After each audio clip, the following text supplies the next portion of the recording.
Mi nombre es Nono Granero y me dedico a todo lo que tiene que ver con cuentos.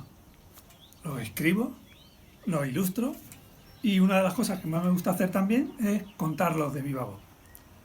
Hoy estoy aquí para precisamente contaros algunas cuestiones relativas a esto del fascinante mundo de hacer libros. Y voy a servirme como excusa para hacerlo de uno de mis últimos libros, que es el que tengo aquí, que se llama En peligro de extinción.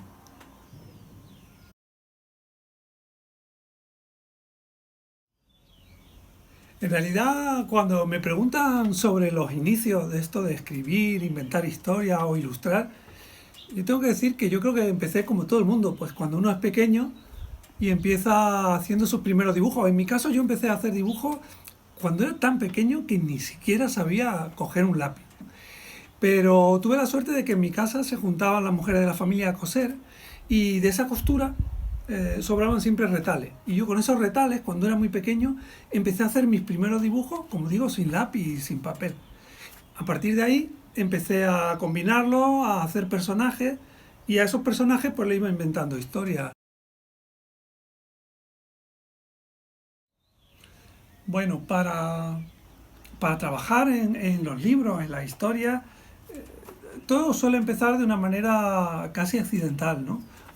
A veces escucho una noticia o voy por la calle y veo algo que me llama la atención y eso normalmente me genera una pregunta, ¿no? En el caso, por ejemplo, de En peligro de extinción, yo vivo en tierra de lince y siempre se habla de que eso, de que están a punto de desaparecer y de que hay centros en los que se intenta garantizar la supervivencia de la especie, ¿no? A mí eso siempre me ha preocupado, pero hay una pregunta que yo me hago sobre estos centros, ¿no? Cuando tienen a los animales allí dentro, de alguna manera, aunque sea por su bien, los tienen presos, ¿no? Esa pregunta a mí me intrigaba, entonces a partir de esa pequeña cuestión, yo empiezo rápidamente a generar material, ¿no? Por ejemplo, a veces en papelitos pequeños, como estos que se utilizan para recordar cosas, para la lista de la compra y todo eso, pues a veces apunto rápidamente lo que se me va ocurriendo. Cuando ya tengo alguna idea un poquillo más madura, empiezo a escribirla, a veces me hago esquemas como este, y conforme voy generando papeles y material, pues llega un momento en que tengo que agarrar una carpeta y allí ya lo voy metiendo, voy escribiendo sobre la historia y normalmente en paralelo también voy haciendo algunos dibujos. Tengo blogs, pues como este que tenemos aquí, que fijaos, pues enseguida empiezo a imaginar un poco cómo pueden ser algunos de los personajes, ¿no? Fijaos, aquí está Mónica, o aquí hay un acercamiento al Gerbo, a Jerónima, o aquí empiezo a ver posibles paisajes, las fábricas, ¿veis? Empiezo enseguida a ver un poco cómo pueden ser los personajes o los lugares donde se desarrolla la acción. Cuando tengo ya tanto avanzado el texto como algunas de las ideas de imágenes, normalmente preparo una pequeña maqueta de lo que va a ser el libro. Y cuando digo pequeña, fijaos, pequeña.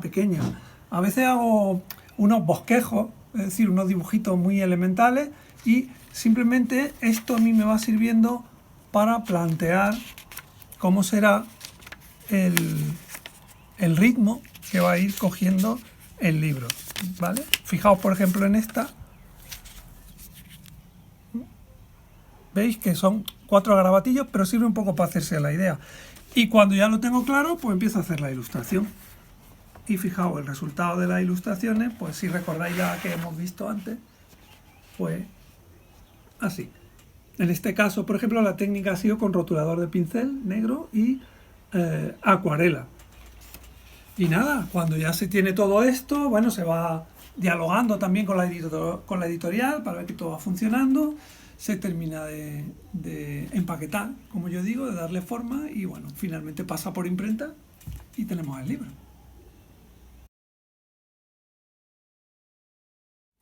Claro, un placer. Fijaos, si os parece, os leo cómo sería ese arranque. Este libro no está escrito en prosa, sino en verso, y arranca así, dice: siempre fue un lince mimado. Desde que nació, atendido, vacunado, bien comido, limpio, medido y pesado, con un biólogo al lado.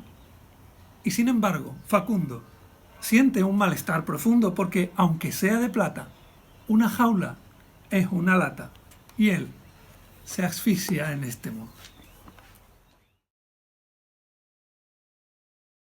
Bueno, pues ha sido un placer charlar con vosotros, con vosotras, aunque sea de manera virtual. Ojalá algún día podamos vernos en persona y conocernos de primera mano y os podré enseñar muchos más detalles de cómo es el proceso de hacer, escribir e ilustrar libros. Nos vemos pronto. Un abrazo.